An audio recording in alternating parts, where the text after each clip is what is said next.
it's become such a work of finesse, brand and marketing these days. You need to understand what your outcome needs to be first. It's costly.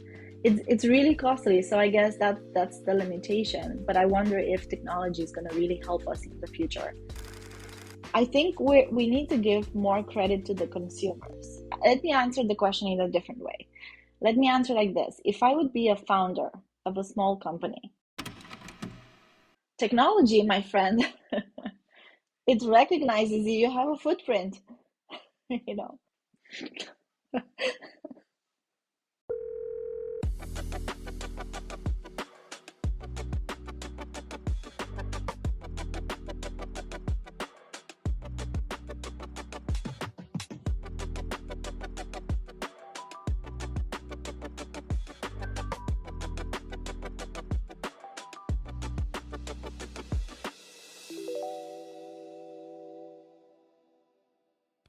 Thing out there. So I think it has to be both. It's first of all, we're all consumers. We're all users of social media. We're all users of different platforms and, technology in general, from the mobile device to, any kind of other device out there, right? So that's one thing. But on the other side, there's so much research that you can tap into and you can actually look at what the consumer wants right now. And one of the most interesting researches that I have been looking at, one of the studies that Google released, is that each one of us uses about 5 devices to make just one decision, right? So think about it. You're going to be for, let's say, you want to buy a ticket to fly to somewhere. You're going to be first on your phone, then you're going to be on your laptop, then you're going to be maybe, I don't know, searching somewhere on a tablet, then you're going to come back again to your mobile or whatever. So in the end, the consumer journey, that we think about as a funnel today, it's so much more chaotic than we actually know. And if you think about like 3 to 4, 5 devices for one single purchase, that's pretty crazy. So, the experience really needs to be end to end for the consumer to be able to finally click purchase at the end of that crazy journey. Remove the friction, right? So there's always a kind of friction between what the consumer actually wants and what you're offering. So if you remove all that friction in a way, right? If you make it smooth for the consumer to actually get to that decision, that's going to be the winning strategy. There's another thing that Google put out there, that is the 7-11-4 rule. So it's basically you need to be able to spend 7 hours or on 11 different touch points and on 4 different platforms before a consumer has built enough trust to actually buy from you. And this applies to anything, any type of consumer, any type of industry, any type of product. It can apply to, for example, thought leadership. I've come across this person who's really interesting. I've heard maybe some kind of a speech from that person. Let me tap into their LinkedIn profile. Let me now go to YouTube and search for some more content that they might have. Let me maybe go to Instagram and see if there's something else there. That happens quite a lot. So what is really important, that you have that 7 hours of content that the consumer can really spend that quality time. It's like meeting a person. Like you and I, we meet and we get to know each other. We spend time over a coffee. You don't build trust immediately just because you're you, right? We need to spend time and know each other and interact and discuss things. And then after a while, I'm like, okay, I trust you, right? So it's the same exact thing with consumers. You still need to look at multi-channel, right? So we are talking about multiple channels that you need to be on. So if you think just, let's say, just the social media aspect of it, right? There's so many different platforms that you need to be on.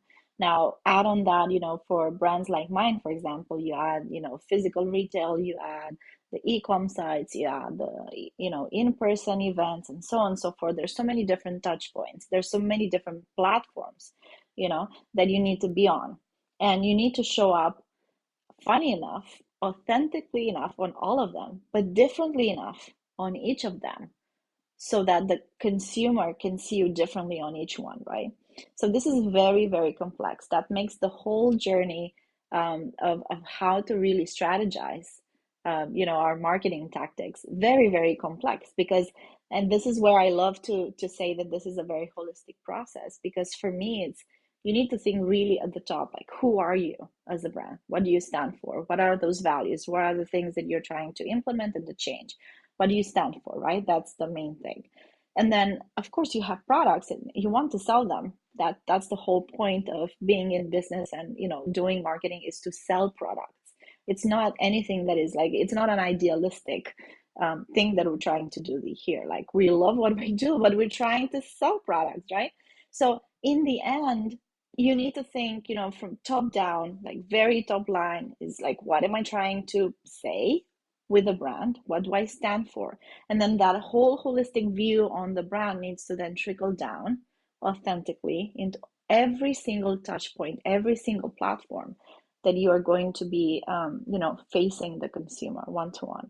And I think the super interesting and exciting part for me is that what I see in the future of marketing is that this whole process is becoming more and more personal, more and more personalized. And so the brands that are going to be able to use data to understand you, Joey, as a consumer personally, and come to you individually and be able to tell you, hey, I think you're going to love this, right? Those are the brands that are going to win in the future. I always, go back to any resources that I have available, and employees are, one of those resources that you have at your disposal for everything that you're planning to do. So I think it's really smart, and it's actually a super underrated tactic to use your employees to actually distribute, the messages, to wear the products, to do focus groups, to get any insights, because if they're not championing your product, and of course, I mean, there's different types of companies, different industries, different products. I mean, I'm just lucky that, like, I can wear the product of the brand that I'm working for. There might be other products and other things that are not, wearable, or, that you can actually champion. But when we're talking about consumer facing brands, that you can actually use employees to help you distribute that, that message. I think it's quite a missed opportunity not to do so.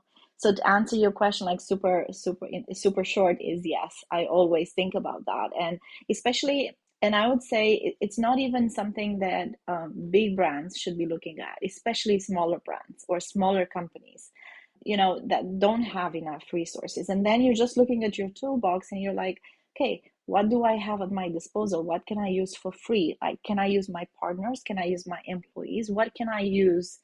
And then of course, technology comes very much at play when you're doing that, especially in small companies, small budgets, small teams. You need to use that leverage, and I think what AI is going to do in the future is really help those smaller companies be able to leverage creativity and access to people in a much bigger way than they were used to, and in a way that those kind of like big activities were kind of reserved for bigger brands. And I think in the future that's going to be very much democratized. It's pretty easy to do, it's pretty easy to implement, and if you get people involved early enough in any process, they will end up supporting you towards the end of the process, right? So if you think again holistically of, business being like this, end-to-end process, and it's not just linear, it goes one way and then it comes back to you. That's how I look at it, because even when you think about, when we say, yeah, we're consumer centric, but it's like, how much of that comes back to us in terms of the feedback, the real feedback outside of, focus groups that are sometimes, happening in sort of a little bit of a bubble and outside of the real, process of the business. But the actual, like end to end process, from like, okay, we've had that idea, we've tested it with focus groups, we've implemented it, we've launched the product, we've launched the marketing. Let us now gather feedback from the consumers on what we've actually done and see what comes back, what worked and what didn't, you know.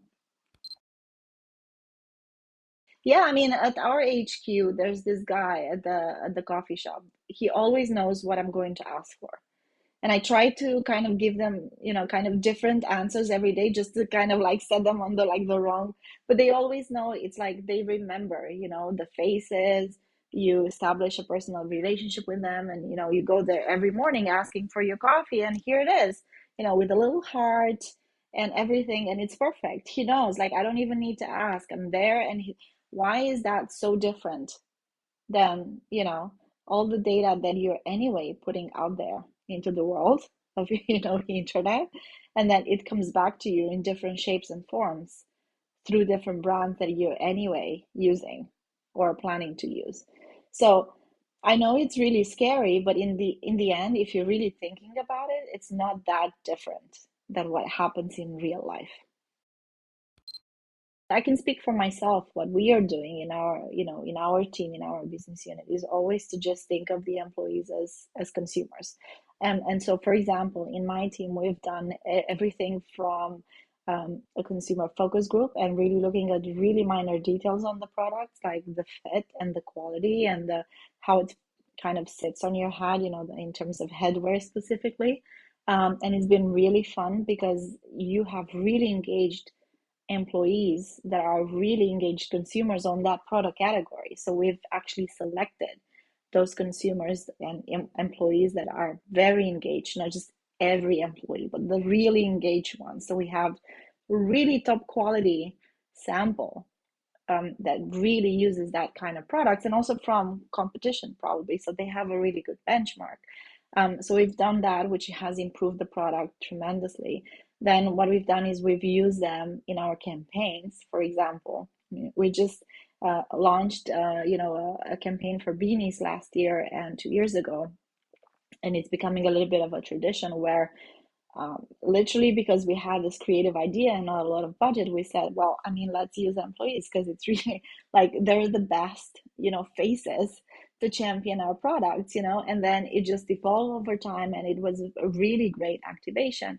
And then, for example, in other circumstances, we've used them to kind of celebrate together at HQ, some kind of launches. We've done, kind of initiatives and raffles and competitions with them, and they've shared some of our campaigns online. So there's so many things that you can do at many different levels. And I would say, I mean, what we've done is really basic, but I think what you can actually do at the brand level is even more, important, because if you think about it, how many employees you can have, like a big brand, has thousands of employees globally, and many of them have a huge following, think about it.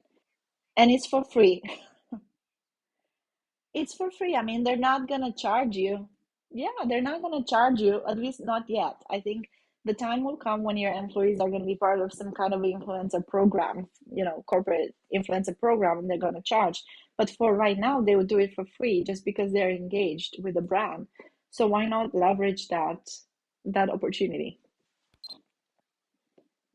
I wouldn't argue, because depending on the role, sometimes the role is not so much about you being executional or tactical. It's mainly sometimes at some levels about really having the right network, the right visibility, the right maybe kind of vision or strategy, and bring people together. But like how business was done in the old times, like you were meeting at a golf course or you're meeting over a lunch, and it's all so personal, right? Now it's the same now at scale, right? Because those people are known globally, and the level of trust that they're building with their audience is really high. It's exactly the same. So that's why I think a lot of things are going to change, in the way that we market, that we brand, that we think about strategy, that we think about hiring, because it has implications across the board. If I would be a founder of a small company and I would want to leverage, or I would have in my strategy, a huge, growth and visibility across several platforms, what do I hire? Do I hire a, recently graduated marketing manager for a social media job? Or would it be smarter for me to go to a YouTuber or influencer that is already killing it on TikTok and getting them to work for me, even if they're like 21? I think this is where I don't dare say that, big corporations should look into that necessarily, because I think we're very far from that way of thinking. And I think it's really challenging in many different ways, right? But if I were a small company founder, and if I would think really very pragmatically about what my needs are in the team, that's how I would think about it. Because in the end, what you want is the outcome, right? And the outcome is visibility at scale and distribution. And so I would go to someone that actually knows how to do that already. And I don't need a degree for that. I mean, they're proving that they're doing it. So I think, this is the big shift that I think we're going to look into in the future for the companies that are smart in, being very focused and kind of laser focused on the actual output, especially on social media, platforms. I mean, you need to go with what is proven to be working. So yeah, I mean, that's how I would do it. That's what I think is really smart, and that would give you a lot of success pretty quick. Or another idea. Here's another idea. You don't hire them, but you get them as advisors, right? So, I mean, the thing is that the world is so big, and there's so many people that do this across the globe in different parts of the world. They don't even need to be there with you. If they're giving you a good strategy and you can implement it, that could also work. The point, what I'm trying to get to is you need to understand what your outcome needs to be first. And for that, you need to understand the platforms differently, because I think the mindset shift a little bit that is happening right now is that in the past it was like from us to them, or at them, in terms of, okay, how we see our brand and what our brand guidelines are and what our marketing strategy is and what our messaging is. And, here you go, consumer, like deal with it, right? We're telling you. But now it has to be a conversation, you know? How am I going to know you if I'm not talking to you?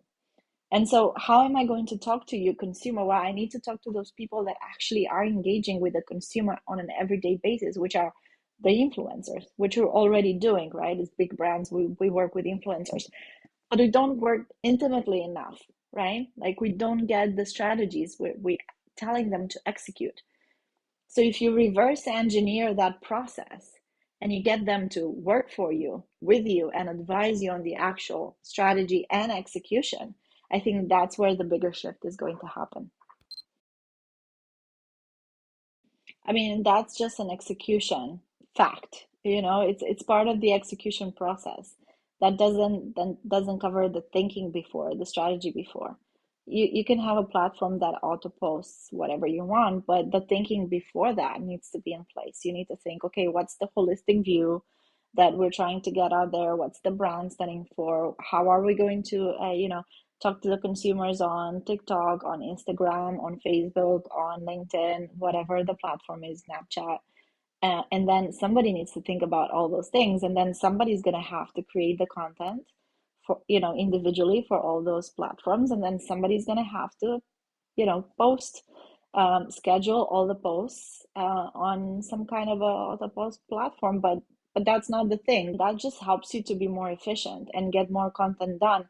But I think another thing that you need to keep in mind, which I'll give you this from a personal experience, because I've used auto posting platforms.